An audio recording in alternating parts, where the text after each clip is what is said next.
Salutations, chers amis. Je présente à votre attention les dysfonctionnements et pannes les plus courants qui surviennent sur la Peugeot 406. La suspension est l'un des points forts du modèle. Des amortisseurs exceptionnellement solides, une bonne qualité de roulement et, en même temps, une maniabilité avec une torsion agréable sous la forme d'un contrôle précis de la trajectoire dans les virages avec traction. Étonnamment, même avec une suspension morte sur composants chinois, la voiture conserve une bonne maniabilité et un bon confort. La suspension avant est plus fiable que l'arrière. Les crémaillères pourraient être considérées comme éternelles sans les faibles roulements de support. De plus, le problème est précisément structurel. La bague de roulement, selon le principe SS20, accumule l'humidité et la saleté, puis ses surfaces de travail se corrodent. Toutes les voitures de ce design ont des problèmes similaires, l'Opel Vectra C, par exemple.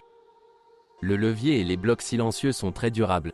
Ils peuvent parcourir 100 et parfois même 200 000 km. Les jambes de force et les bagues de la barre anti-roulis sont ici des consommables, mais ils sont peu coûteux. La suspension arrière est multibras et son entretien est nettement plus coûteux. Et n'aime pas la saleté et la surcharge. Tous les blocs silencieux sont remplaçables, ils sont peu coûteux et il n'y en a que quelques-uns, comme sur une Volvo vous n'aurez pas à souffrir.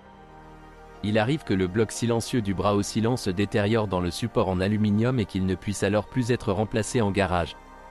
Le grand bras de support, le bras transversal inférieur, est également corrodé. Sinon, tout est fait pour le peuple. En règle générale, les réparations majeures commencent lorsque le compteur kilométrique indique plus de 200, mais les bagues du bras oscillant et les bagues extérieures du bras transversal peuvent devoir être remplacées même avec des kilométrages 3 fois inférieurs. La surcharge, la rupture des ressorts, cela arrive, et la saleté affecte grandement la durée de vie. Les roulements de roues arrière ne sont pas très fiables et se corrodent en interne. Il est recommandé d'écouter leur fonctionnement lors d'un essai routier et, si possible, de faire tourner la roue suspendue. La direction avec direction assistée conventionnelle présente plusieurs nuances intéressantes. Premièrement, sur les voitures d'avant 2002, des crémaillères dotées d'un vérin de direction assistée externe pouvaient être utilisées. Il est fixé à la tige et au corps par l'intermédiaire de silent blocks qui peuvent s'user. Cette conception est bien réparable, mais elle dure moins longtemps, car la boîte de vitesse à crémaillère est plus chargée en couple et dépend de l'état des blocs silencieux. De plus, la force est inégale en raison de l'apparition de jeux dans l'entraînement. Cependant, des lattes ordinaires ont également été installées, y compris sur les voitures avant restylage, selon votre chance. Mais un rack avec un cylindre externe, si vous l'achetez dans la version 405, ils sont interchangeables, peut coûter beaucoup moins cher qu'un neuf. Une autre nuance concerne la colonne de direction. Les arbres à cardan non seulement jouent, mais parfois même se bloquent. En conséquence, le joint supérieur de l'ancienne crémaillère est gravement brisé et il commence rapidement à fuir. En cas de grippage, vérifiez l'état des cardans. Le rack lui-même est caché profondément dans le sous-châssis et vous ne pouvez pas y accéder sans le retirer. Des pompes de direction assistée ont été utilisées avec des performances variables. Mais, contrairement à la servotronique à part entière de ZF, il s'agit d'un schéma très primitif lorsque les performances de la pompe de direction assistée chutent à des régimes élevés, sans tenir compte de la vitesse. Ce qui provoque immédiatement un tas de drôles de problèmes lorsque le système s'use, la pompe fonctionne à une certaine vitesse, et là encore il n'y a pas de pression. Habituellement, le problème devient aigu sur des milliers de personnes sur environ 200 000. Changer la pompe par une pompe ordinaire n'est pas difficile et pas très cher. Vous pouvez adapter la ZF de Schneive, il semble que ces pompes soient vendues plusieurs fois plus que celles fabriquées par Schneive eux-mêmes. La pression de la pompe d'origine est de 100, ce qui est supérieur à celle de Schneive, 87, mais en tenant compte du fait qu'une pompe normale n'aura pas de baisse de performance lors de la conduite sur autoroute à grande vitesse, c'est même utile. Étant donné que les voitures sont uniquement à traction avant, la liste des problèmes de transmission possibles se limite à l'usure du joint homocinétique et du roulement extérieur. Et tous ces éléments sont très fiables. Même sur les voitures avant restylage on peut trouver des pièces d'origine. Traditionnellement, à chaque entretien, il est recommandé d'inspecter les couvre-joints, ils ne sont pas durables. La Peugeot 406 utilise deux séries de boîtes de vitesse, à 5 et 6 vitesses, et une à 5 vitesses légèrement plus faible. Les premiers se trouvent généralement sur les versions avec moteur à essence de 2,2 à 2,9 litres et sur les versions puissantes de moteur diesel 2,0, 2,2. et les boîtes de la deuxième série peuvent être trouvées avec des moteurs à essence junior et des moteurs diesel jusqu'à 2,1 litres. Les boîtiers de la série ML5T et ML6C détiennent un couple jusqu'à 350 Nm, mais les capacités de la série B sont plus modestes, selon le type de boîtier, jusqu'à 300 Nm. Les problèmes sont similaires pour les deux familles. Tout d'abord, il s'agit de l'usure du mécanisme de commutation, de l'aigreur des câbles et des fuites. Avec des kilométrages supérieurs à 250 000, s'ajoute généralement l'usure des roulements de l'arbre d'entrée et des accouplements de synchronisation, et pour ceux qui aiment déraper de bon cœur, des problèmes avec le différentiel sont possibles, les axes de pignon se coincent. Les câbles et les fuites en général peuvent être facilement traités, nouveau lubrifiant, nouveau joint d'arbre de roue, nettoyage du reniflard ou, en dernier recours, remplacement des câbles, mais il faut d'abord regarder le diamètre des raccords pour les câbles, confusion est possible. L'usure du maillon n'est pas non plus un problème. Des bagues sont disponibles à la vente. L'usure des synchroniseurs est généralement simplement tolérée, la boîte de vitesse continue de fonctionner, quoique difficilement voire avec un craquement lors des passages de vitesse rapide. De graves problèmes sont l'usure du mécanisme de commutation et des roulements de l'arbre d'entrée des boîtes. Le jeu de l'axe du mécanisme lors du fonctionnement sur des routes poussiéreuses peut atteindre plusieurs millimètres et les réparations sont, pour le moins, compliquées. Elles nécessitent une restauration de l'essieu, des travaux de soudure et d'usinage avec remontage et fabrication de nouveaux essieux. Eh bien, le remplacement des roulements signifie généralement une révision complète de la boîte de vitesse, le remplacement et la production de nouvelles entretoises, et pour la série ML5, ML6, cela signifie également le remplacement des roulements à rouleau des engrenages. À propos, les SK202616 domestiques bon marché conviennent ici au lieu des modèles originaux à deux niveaux. En général, il est souvent moins cher d'acheter une transmission sous contrat que de réparer la vôtre. Heureusement, ces séries de transmissions manuelles sont installées sur les voitures PSA depuis de nombreuses années et il n'est pas si difficile d'en trouver une en état de marche. Par expérience, il existe des différences entre les versions 2.1 diesel et 2.9 essence, mais on retrouve également des boîtiers hors standard sur d'autres versions. Cependant, dans tous les cas, le problème peut être résolu par une certaine agriculture collective.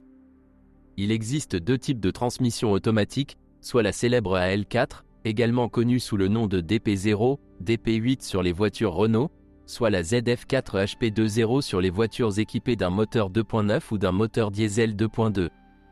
Le nombre de voitures automatiques est extrêmement faible, ce qui n'est pas surprenant. AL4 vient d'être introduit sur 406, il s'agit donc de la toute première série et de la plus problématique, et ils n'ont été installés qu'avec des moteurs 2.0 avant le restylage, et après cela également avec des moteurs 1.8. ZF s'est appuyé sur des versions haut de gamme, qui sont en principe peu nombreuses.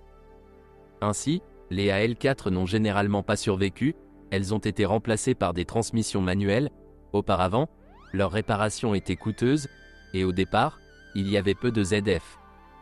Les moteurs à essence de la série Chou constituent la famille de moteurs français la plus puissante, et le reste n'a pas déçu. Le seul défaut grave est la qualité des ventilateurs électriques et de leur système de contrôle. Il existe souvent des problèmes liés à la durée de vie des moteurs électriques eux-mêmes, à leur câblage et aux résistances à vitesse réduite. Soit la spirale grille, soit le fusible en cours de restauration n'est pas restauré, soit le déflecteur se bouche avec de la neige. Dans les climats froids et humides, une autre nuance de conception apparaît. La prise d'air de la plupart des moteurs est réglée très bas. Lors du franchissement d'obstacles d'eau, il est facile de se heurter à des coups de bélier. Cependant, maintenant, le tuyau d'admission d'air de la plupart des voitures est usé et à moitié arraché, de sorte que le moteur aspire l'air du compartiment moteur chaud. Dans ce cas, il ne produit pas toute sa puissance dans les embouteillages, mais il ne faut pas avoir peur des coups de bélier. Eh bien, n'oubliez pas que le câblage sous le capot des voitures est extrêmement peu fiable, les courts-circuits dans les faisceaux et simplement les fils pourris sont la règle plutôt que l'exception. Des plaquettes endommagées avec du plastique cassé et des contacts oxydés sont également courantes. Tout est compliqué par des enters sous-développés. En général, la voiture est clairement conçue pour les routes sèches et simplement poussiéreuses, et non pour la boue constante. Lors de l'achat, inspecter le câblage dans le compartiment moteur évitera bien des problèmes à l'avenir. Au minimum, les fils électriques directement acheminés devraient vous dérouter.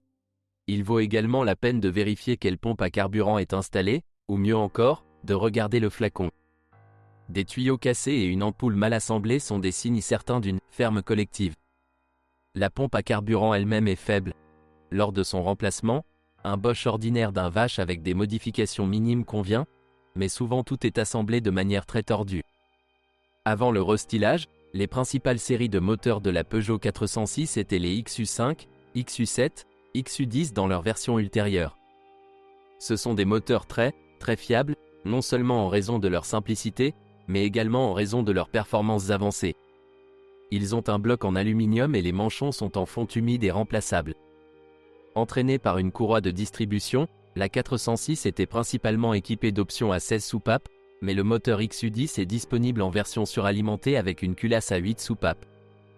La conception est assez sensible à la qualité de fabrication, mais elle a une durée de vie de plus de 500, grâce à une chemise épaisse, de bons pistons, un bon système d'alimentation électrique, une bonne pompe à huile et une conception qui fonctionne bien. Les inconvénients sont principalement liés à des fuites d'huile, à un système de ventilation du carter faible et à un papillon mécanique peu performant. Il dépressurise et dispose également d'un capteur de position faible et d'un débitmètre.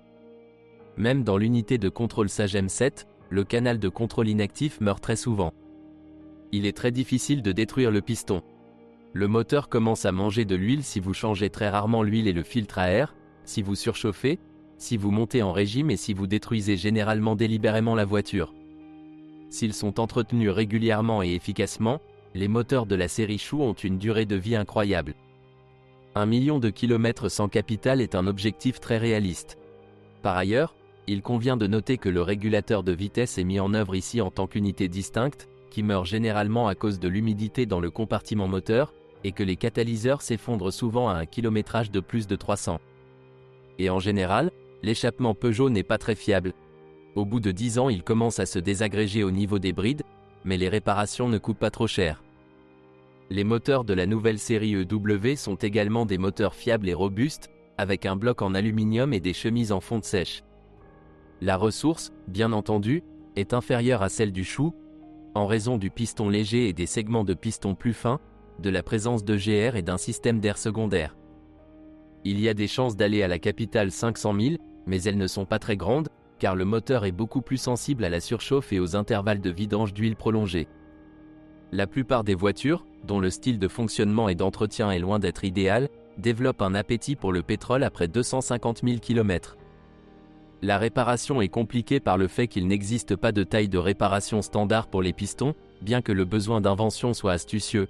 Pour le moteur EW7 de 1,8 litres le plus populaire, les pistons de la Focus de deuxième génération conviennent. Heureusement, dans la plupart des cas, il n'est pas nécessaire de remplacer les pistons, le problème est résolu en remplaçant uniquement les segments de piston, car l'usure de la chemise et du piston lui-même est minime et l'huile est perdue à cause de la coquefaction. Dans les cas les plus réussis, vous pouvez vous passer du tout de démontage, mais simplement d'une décarbonation chimique. Le système de ventilation du carter est un véritable casse-tête. Cela diffère non seulement entre EW7 et EW12, mais également entre moteurs du même type, mais d'années de fabrication différentes. Ces composants tels que les tuyaux ondulés en plastique et un séparateur d'huile seront différents et incompatibles. Et en même temps, ils nécessitent un remplacement régulier, les becs du séparateur d'huile se cassent, les tuyaux se fissurent et les raccords rapides desserrés provoquent des fuites. Tout cela n'est pas bon marché, il n'est donc pas surprenant que la gestion collective de la ventilation du carter dans la 406 ne soit pas rare. On peut dire beaucoup de bonnes choses sur les moteurs V6 de 2,9 litres de la série ES9, que les Français aiment désigner comme 3.0. Il s'agit d'un moteur plus capricieux et plus difficile à entretenir, par rapport aux 4 en ligne, mais avec une bonne ressource. Le problème réside dans la disposition, les fuites et les solutions techniques inhabituelles. En plus de ce qui a été dit dans d'autres documents à propos de ce moteur, je constate que les courroies de distribution des voitures pré-restyling n'ont pas de régulateur de phase et sont légèrement moins chères que celles post-restyling. Il est nécessaire de surveiller le huilage de la courroie, le joint d'huile avant du vilebrequin s'est avéré plutôt faible et s'il y a des problèmes de ventilation, il fuit très fortement. Un ralenti irrégulier est causé par le débitmètre d'air et les fuites. Des vibrations et des problèmes d'allumage surviennent en raison de la triple bobine et des bougies d'allumage dans le pré-rest et des bobines individuelles dans le restylage. Moins souvent, en raison de l'accélérateur et de l'aspiration du régulateur de vitesse. On peut aussi citer des injecteurs étranges et coûteux, une pompe de pré-restylage et un thermostat capricieux. Et également diviser les pignons de distribution sur les moteurs avant le restylage. En Russie, les 406 diesel sont impopulaires, ce qui n'est pas le cas de la Biélorussie. Les moteurs diesel de la série XUD avant restylage et DW après font partie des moteurs diesel pour passagers les plus performants. Bien sûr, ils sont loin des N47 B47 beaucoup plus récents de BMW en termes de traction et de consommation, mais pour l'époque, c'était des solutions réussies. Les moteurs XUD9SD, XUD9TE et XUD11BTE sont une famille de moteurs diesel à préchambre, connue depuis les années 80. Elle a été introduite sur le prédécesseur de la 406, la Peugeot 405 avec une pompe d'injection mécanique et une avance d'injection sous vide. Le 406 est équipé d'une pompe d'injection de carburant avec commande hydraulique électrique de l'angle d'injection avancé Bosch VE, qui est assez solide et peu coûteuse à entretenir. Le principal problème de ce moteur, outre l'âge et le kilométrage, est la corrosion de la culasse, le desserrage des préchambres, les pannes du joint de culasse et les fissures dans la chemise de refroidissement. Le réglage du jeu des soupapes est relativement courant et problématique. Il possède un groupe de pistons très résistants, un équipement de carburant simple, une turbine simple, et donc une très bonne durée de vie. De plus, les versions diesel suralimentées durent plus longtemps que les versions SD à aspiration naturelle, car elles doivent beaucoup moins tourner. À titre de comparaison, le 1.9 turbocompressé a un couple maximal de 200 Nm, le 2.1 de 250 Nm et le 1.9 atmosphérique n'en a que 120. Parmi les problèmes spécifiques de la 406, il convient de noter les pannes fréquentes du filtre à carburant. La conception est infructueuse, et les versions chauffées sont également très chères, et le moteur est très pointilleux sur le fonctionnement du système de refroidissement, puisque la culasse est haute. Une diminution du niveau d'antigel à la première charge prolongée se manifeste par une rupture du joint. Les moteurs de la famille DW sont à bien des égards plus fiables que leurs prédécesseurs et causent généralement moins de problèmes. Il existe déjà des compensateurs hydrauliques dans l'entraînement des soupapes, mais l'essentiel est le système d'alimentation Common Rail à injection directe, ce qui signifie un contrôle beaucoup plus fin de l'alimentation et un rendement très élevé à n'importe quelle charge. Cela signifie non seulement une réponse rapide à la pédale d'accélérateur, mais également la présence d'options avec un degré élevé de boost. Les versions de 90 à 110 chevaux du DW10 ont une durée de vie fantastique. Heureusement, l'équipement de carburant Bosch est très fiable, et si le moteur ne surchauffe pas et que l'huile et les filtres sont changés à temps, les risques de panne sont minimes. Même si la courroie de distribution se brise, les soupapes ne se plieront pas. Il y a encore beaucoup de soucis lorsque la courroie casse, principalement parce qu'elle casse les culbuteurs et soulève l'arbre à cam. Grâce à la culasse à 8 soupapes, les injecteurs sont très bien installés, les rondelles en cuivre ne brûlent pas sur au moins 50 000 à 80 000 km, la pompe d'injection est solide, le GR est sous vide et assez fiable. C'est dommage, il n'y en a pas beaucoup sur la 406, et celles qui existent ont déjà plus de 350 km. Ce sont toutes les informations sur les problèmes de la Peugeot 406. Si vous en savez plus ou n'êtes pas d'accord avec ce que vous avez entendu, je vous attends dans les commentaires.